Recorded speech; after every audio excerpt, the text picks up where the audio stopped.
ക്രിസ്തീയ ജീവിതം എപ്പോഴും നമ്മൾ സുഖകരമായ ഒരു ജീവിതം പ്രദാനം ചെയ്യുന്നു എന്നുള്ള കാഴ്ചപ്പാട് നമ്മെ തെറ്റായ ദിശയിലേക്ക് നയിക്കുവാനിടയായിത്തീരും.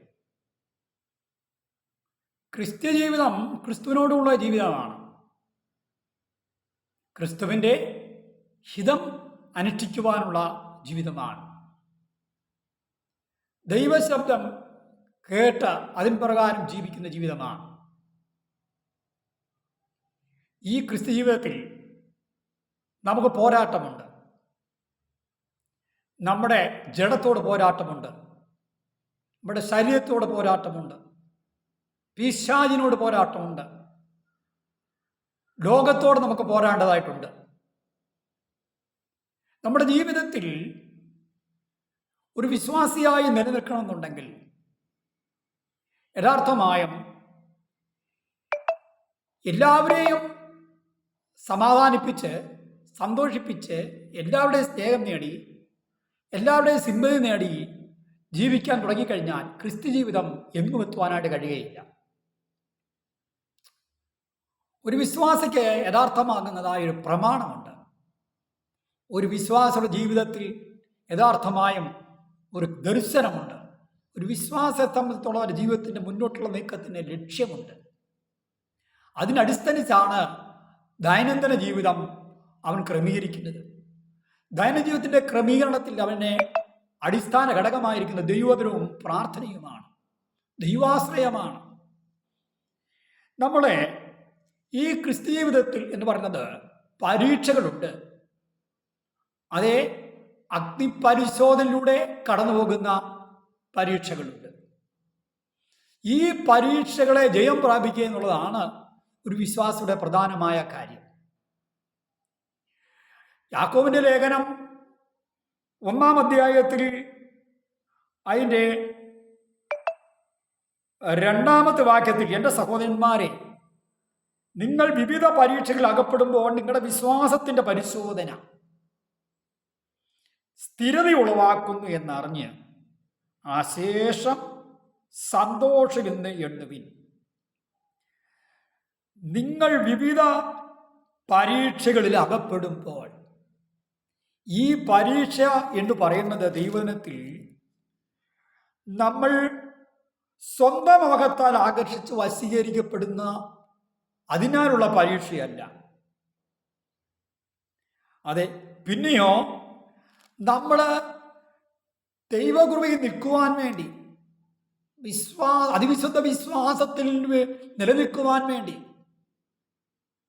നമ്മൾ ലക്ഷ്യം വച്ചിരിക്കുന്ന നമ്മുടെ പ്രത്യാശ നാടിനെ പ്രാപിക്കാൻ വേണ്ടി,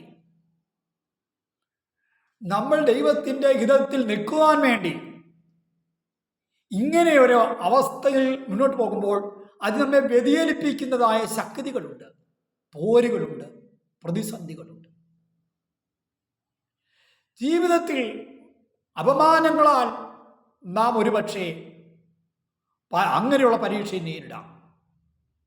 ഒറ്റപ്പെടുന്നതായ അവസ്ഥകൾ, കഷ്ടനഷ്ടങ്ങൾ, ജീവിതത്തിൽ നമ്മെ ജീവിതത്തിൻ്റെ സാമ്പത്തികമായ അധപ്പതനത്തിലേക്ക് നയിക്കുന്നതായ ചില പരിശോധനകൾ, ചില പരീക്ഷകൾ. എന്നാൽ അവിടെയെല്ലാം ഒരു ദൈവജനനെ സംബന്ധിച്ചിടത്തോളം അതിന് നേരിടാൻ തയ്യാറെടുപ്പ് ആവശ്യമാണ്. ചന്ദ്രകമേശക് അഭേന്ദ്രഗോപനെ അതെ നെബൂഖദ്നേസർ രാജാവ് 7 മടങ്ങ് ചൂളയ്ക്ക് ചൂട് പിടിച്ചിട്ട് അങ്ങോട്ട് ഇടാൻ പറഞ്ഞ ആ കൽപ്പന നമുക്ക് ഓർമ്മയുണ്ടല്ലോ. അതിന് നടുവിൽ അവർ വിറങ്ങലിച്ചു പോയില്ല. ഞങ്ങളുടെ ദൈവമായ കർത്താവ്, യഹോവയായ ദൈവം ഞങ്ങളെ ആ തീച്ചൂട് നടുവിൽ രക്ഷിക്കും. ഞങ്ങളെ ഞങ്ങളുടെ രക്ഷിച്ചാൽ രക്ഷിച്ചില്ലെങ്കിലും രാജാവ് നിർത്തിയിരിക്കുന്ന സ്വർണ്ണവിമത്തെ ഞങ്ങൾ നമസ്കരിക്കുകയില്ല. ഇത്രയും ഒരു ദൃഢനിശ്ചയത്തോടു കൂടിയാണ് അവർ പരീക്ഷ അഭിമുഖീകരിക്കുന്നത്. ഞങ്ങളെ ദൈവം ഈ തീച്ചൂട് നടുവിൽ രക്ഷിക്കും. ഉറപ്പുള്ള വിശ്വാസം. രക്ഷിച്ചാലും രക്ഷിച്ചില്ലെങ്കിലും ഞങ്ങൾ എന്ത് ചെയ്യത്തില്ല, നെബൂഖദ്നേസർ രാജാവെ അങ്ങയുടെ മുമ്പിൽ നിർത്തിയിരിക്കുന്ന ഈ പരീക്ഷയുടെ മുമ്പിൽ ഞങ്ങൾ വിധേയപ്പെട്ടു കൊടുക്കത്തില്ല, ഞങ്ങളതിനെ നേരിടും. ദൈവം ഞങ്ങളെ വിടുവിച്ചാലും വിടുവിച്ചില്ലെങ്കിലും ഞങ്ങൾ രാജാവിൻ്റെതായ സ്വർണ്ണബിംബത്തെ നമസ്കരിക്കുകയില്ല. തീച്ചൂളയിലിട്ടില്ലേ, അവർ വീണില്ലേ, അവരെ കൊണ്ട് എറിഞ്ഞവരെ ആ തീയുടെ അതിഭയങ്കരമായ ചൂടിൽ അതേ തകർന്നു പോയില്ലേ. അവർ കെട്ടഴിഞ്ഞവരായി തീച്ചൂടൽ നടുവിൽ നടക്കുന്നതായ കാഴ്ച ലോകം കണ്ടില്ലേ. അവരോട് നാലാമനായി കർത്താവിനെ കണ്ടില്ലേ. വിശ്വാസത്തിന്റെ പരിശോധന ജീവിതത്തിൽ നേരിടുമ്പോൾ, വിശ്വാസത്തിന്റെ പരിശോധനയെ നേരിടുന്ന ഏതൊരു വിശ്വാസിയും ചന്ദ്രക്ക് മേശക്ക് അഭ്യന്തരവുമിൻ്റെതായ ആത്മീയമായ ദർശനമുള്ളവരായിരിക്കണം, കാഴ്ചപ്പാടുള്ളവരായിരിക്കണം, സമർപ്പണമുള്ളവരായിരിക്കണം. അത്രയും വലിയ പരീക്ഷയെ നേരിടാൻ തൊക്കോണം അവരുടെ പിൻപിൽ എന്തായിരുന്നു ഉള്ളത്? അവർ ദൈവത്തിന്റെ പ്രമാണത്തിൽ നിലനിന്നു. രണ്ടാമതായിട്ട് അവരുടെ ജീവിതത്തിൽ ദൈവത്തിന്റെ സന്നിധിയിൽ ഉപവാസവും പ്രാർത്ഥനയുമുള്ള വ്യക്തി ജീവിതങ്ങളായിരുന്നു.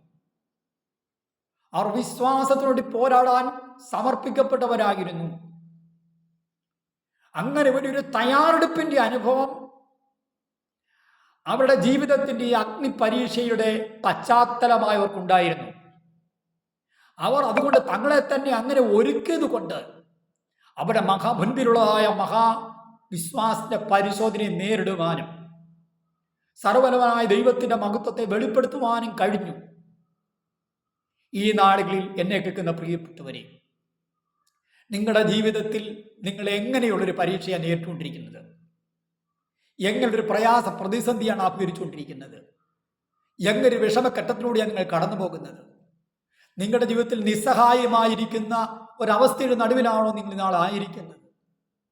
നിങ്ങളുടെ കഷ്ടങ്ങളുടെയും കണ്ണുനീരിൻ്റെയും നടുവിൽ അവസ്ഥയിൽ നിങ്ങളെ അതിൽ നിന്ന് പിടിച്ച് കരം പിടിച്ചൊന്ന് ഉയർത്താൻ, രക്ഷിക്കാൻ, ഒരാശ്വാസവാക്ക് തരുവാൻ, ഒരു സ്വാതന്ത്ര്യം തരുവാൻ ഇല്ലാത്തൊരു വ്യക്തിയായിരിക്കാം താങ്കൾ. എന്നാൽ ഈ ചന്ദ്രക്ക് മേശക്ക് അഭേദ്രഗോവിന്റെ ജീവിതത്തിൽ അവർക്കുണ്ടായിരുന്ന ആത്മദർശനം, വിശ്വാസത്തെക്കുറിച്ച് ആത്മദർശനം, അവർ മുറുകെ പിടിച്ചിരിക്കുന്ന പ്രമാണത്തെക്കുറിച്ചുള്ള ദർശനം, ആത്മജീവിതത്തിൻ്റെതായ യാഥാർത്ഥ്യത എന്ന് പറഞ്ഞാൽ എന്താണ് എന്തല്ല എന്നതിനെക്കുറിച്ച് ദർശനം അവർക്കുണ്ടായിരുന്നതുപോലെ താങ്കൾക്കും നിങ്ങൾക്കും ഓരോരുത്തർക്കും ഉണ്ടാകുവാണ്ടൊക്കെ വേണം സംഗതിയാകട്ടെ. ഇവിടെ പറയുന്നത് വിശ്വാസത്തിന്റെ പരിശോധന സ്ഥിരതയുളവാക്കുന്ന ഒന്നാണ്. നമ്മെ വിശ്വാസത്തിൽ സ്ഥിരതയുള്ളവരാക്കി തീർക്കുവാൻ അത്രേ. പ്രിയമുള്ളവരെ, നമ്മുടെ ജീവിതത്തിൽ വിശ്വാസത്തിന്റെ പരിശോധന നമ്മെ ക്രിസ്തുവിൽ തികഞ്ഞവരായി നമ്മെ നിർത്തുവാൻ വേണ്ടിയാണ്. രണ്ടു വിധത്തിൽ രണ്ടു കൂട്ടർക്കുള്ള പരിശോധനയുണ്ട്. ഒന്ന്, വിശ്വാസത്തിൽ നിൽക്കുന്ന പ്രിയപ്പെട്ടവരെ വിശ്വാസത്തിൽ സ്ഥിരതയുള്ളവരാക്കി നിർത്തുവാനും, അടുത്തത് അവരിൽ കൂടെ ദൈവത്തിന്റെ നാമം മഹത്വപ്പെടുവാനും ദൈവത്തിൻ്റെതായ യഥാർത്ഥ ശക്തി എന്താണ് ലോകം കാണുവാനും.